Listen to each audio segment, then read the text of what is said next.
അസ്സലാമു വറഹ്മത്തുള്ളാഹി വബറകാതുഹു. ഞാൻ ബുഷ്ര റഷീദ്. ഇത് എൻ്റെ വയനാട് ട്രിപ്പിൻ്റെ സെക്കൻഡ് പാർട്ടാണ്. ഇത് അവിടെയുള്ള ബാർബിക്യൂ ചെയ്യാനുള്ള സെറ്റപ്പാണ്. നമുക്ക് മഴയുടെ സീസണായത് കാരണം ചെയ്യാൻ പറ്റിയില്ല. അത് ഞാൻ കഴിഞ്ഞ വീഡിയോയിൽ പറഞ്ഞിട്ടുണ്ടായിരുന്നു. ഇതവിടെ ക്യാമ്പ് ഫയർ ചെയ്യാനുള്ള ഒരു ഏരിയ ആണ്. ഇത് ചിൽഡ്രൻസ് പ്ലേ ഏരിയ ആണ്.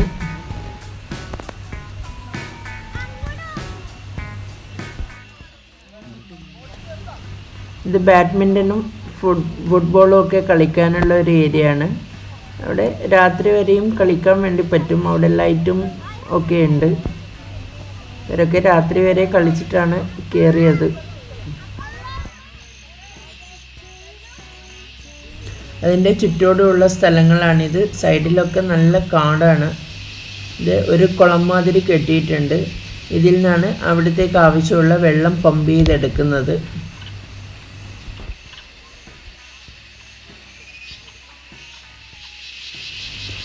അവിടെ പുറത്ത് നിന്ന് കഴിഞ്ഞാലെന്ന് വെച്ച് കഴിഞ്ഞാൽ കിളികളുടെ ശബ്ദവും ചീവിടുകളുടെ ശബ്ദം എന്ന് പറഞ്ഞാൽ ചെവിക്കടിക്കുന്നത് പോലെ ചീവിടുകളുടെ ശബ്ദം ഉണ്ടാവും.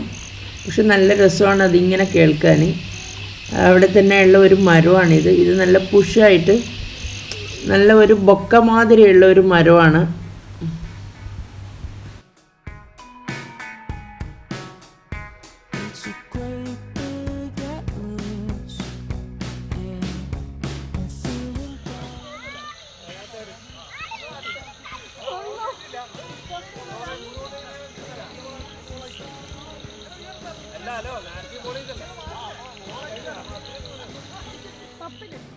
ഇനിയൊരു കുക്കിംഗ് ആവാം അല്ലേ. ഇത് പിങ്ക് സോസിലുള്ള ഒരു പാസ്ത തന്നെയാണ് ചെയ്യുന്നത്. ഇന്ന് കുക്ക് ചെയ്യുന്നത് ഞാനല്ല, എൻ്റെ മൂത്ത മോനാണ്. പേര് ഷെയ്ഖ് സുൽത്താൻ എന്നാണ്. ഒരു പാൻ ചൂടായാൽ അതിൽ ബട്ടർ ചൂടായി കഴിയുമ്പം അതിലൊരു 1/2 ടീസ്പൂൺ ചോപ്പ്ഡ് ഗാർലിക് ഇട്ട് സോട്ട് ചെയ്യുക. അതിലേക്ക് നമ്മൾ കട്ട് ചെയ്ത് വെച്ച കുറച്ച് സോസേജ് ഇട്ട് 2 ഭാഗവും ഒന്ന് ചെറിയൊരു ബ്രൗൺ കളറിൽ ഒന്ന് കുക്ക് ചെയ്തെടുക്കാം. ഇനി അതിലേക്ക് കുറച്ച് വലുതായി കട്ട് ചെയ്ത ബെൽ പെപ്പേഴ്സ് ചേർക്കാം. അതൊന്ന് സോട്ട് ചെയ്ത് അതിലേക്ക് കുക്ക് ചെയ്ത് വെച്ച വൈറ്റ് സോസ് കുറച്ച് മിക്സ് ചെയ്യാം. ഇതിലേക്ക് കുറച്ച് റെഡ് സോസ് കൂടെ മിക്സ് ചെയ്ത് നല്ലൊരു ലൈറ്റ് പിങ്ക് കളറിലേക്ക് മിക്സ് ചെയ്തെടുക്കാം.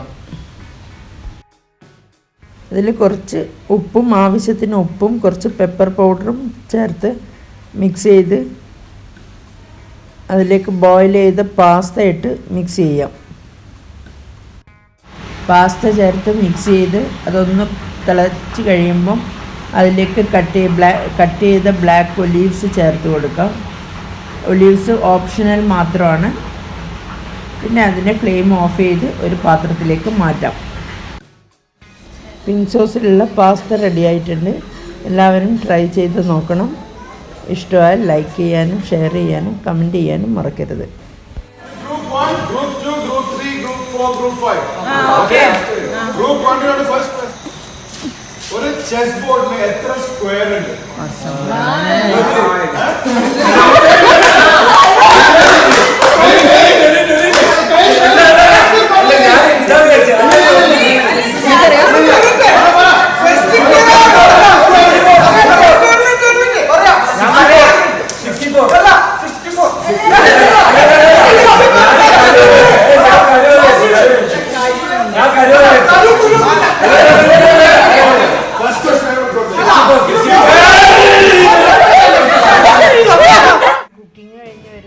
ഇൻഡോർ ഗെയിംസിൻ്റെ ആ ഒരു ഏരിയയിൽ എല്ലാവരും ഒത്തുകൂടി നല്ല ബഹളമായിരുന്നു.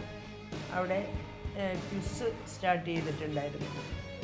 എൻ്റെ സിസ്റ്ററുടെ മോളെ ഹസ്ബൻഡ് ക്വിസ് സ്റ്റാർട്ട് ചെയ്ത് എല്ലാവരെയും ഓരോ ടീമാക്കി നിർത്തിയിട്ട് അങ്ങനെ ക്വിസിൻ്റെ പ്രോഗ്രാമുമായിട്ട് കുറേ സമയം ചിലവഴിച്ചു. 2 നൈറ്റ് കഴിഞ്ഞ് 3ാമത്തെ ദിവസം രാവിലെ ബ്രേക്ക്ഫാസ്റ്റ് കഴിഞ്ഞ് പോകാനുള്ള ഒരുക്കങ്ങളായി. പിന്നെ കുറച്ച് ഫോട്ടോ സെഷനായിരുന്നു. അതിലുള്ള കുറച്ച് ഫോട്ടോസാണ് ഇടയ്ക്കൊക്കെ ഇട്ടിട്ടുണ്ടായിരുന്നു.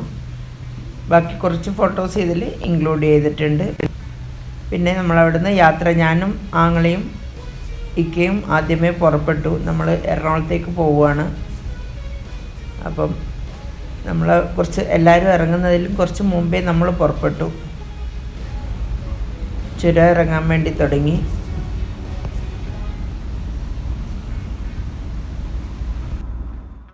ഉച്ചക്ക് ഫുഡൊന്നും കഴിച്ചിട്ടുണ്ടായിരുന്നില്ല.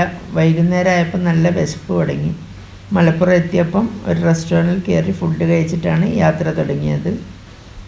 രാത്രി 9 മണിയാകുമ്പോഴേക്കും നമ്മൾ എറണാകുളം എത്തി. നമ്മുടെ ഫാമിലിയിൽ തന്നെ 2-3 പേർക്ക് ഈ യാത്രയിൽ ഉൾപ്പെടാൻ വേണ്ടി പറ്റിയിട്ടില്ല. ഇൻഷാ അല്ലാഹ് അടുത്ത ട്രിപ്പിൽ അവരെ കൂടെ ഉൾപ്പെടുത്തണം. എല്ലാവരും ഇതുപോലെ വർഷത്തിലൊരിക്കലെങ്കിലും ഓരോ ട്രിപ്പ് പോകാൻ വേണ്ടിയിട്ട് ട്രൈ ചെയ്യണം. എങ്കിൽ ഗൾഫിലും പല സ്ഥലത്തുമായിട്ട് നിൽക്കുന്ന ആൾക്കാരല്ലേ, അപ്പം കുട്ടികൾക്കൊക്കെ നല്ല ഒരു കമ്മ്യൂണിക്കേഷൻ ഉണ്ടാവാൻ നല്ലതാണ്. അവസാനം കുറച്ച് ടിക്ടോക്ക് കൂടെ ചെയ്ത് എല്ലാവരും ഓരോ വഴിക്കേക്ക് യാത്ര തിരിച്ചു. അങ്ങനെ നമ്മുടെ ട്രിപ്പ് അവസാനിച്ചു. എല്ലാവരും കണ്ടു കഴിഞ്ഞാൽ കമൻ്റ് അറിയിക്കുക. എൻ്റെ ചാനൽ സബ്സ്ക്രൈബ് ചെയ്യാത്തവർ സബ്സ്ക്രൈബ് ചെയ്യാൻ മറക്കരുത്. ഇനി അടുത്ത വീഡിയോയിൽ കാണാം. Thank you. ഞാൻ വീട്ടില്. കള്ളം പറയരുത്. സത്യമായിട്ട് ഞാൻ വീട്ടിലാന്നേ. എന്നാ മിക്സി ഒന്ന് ഓൺ ചെയ്താണ് അങ്ങോട്ട് കേക്കട്ടെ.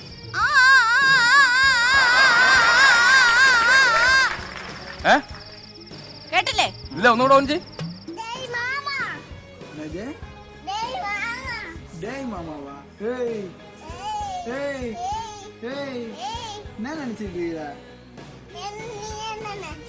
யாரு